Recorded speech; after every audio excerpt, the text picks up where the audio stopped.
All right, here's Bubba bad guy, right? Here's his body, here's his head.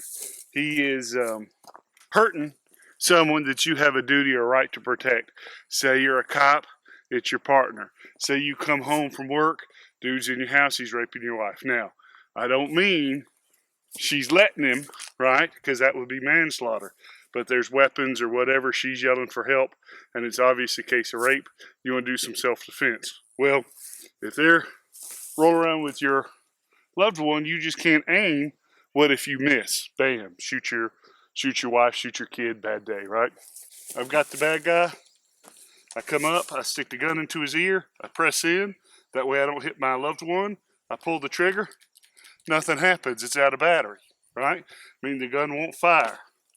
What you can do instead, grab a little dude by the top of the head, put your thumb on the back plate of the gun, and pull the trigger, right? I'm going to pull my hand back just for safety's sake because I don't love that bucket.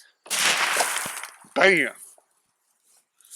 Now, see how I got splattered with brain matter? That might happen.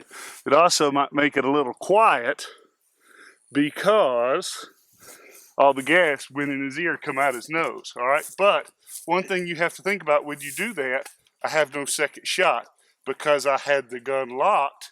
It did not come back. You have to rechamber around to fire again. See how that works? Now I have to go clean my gun because I've got brain matter on it.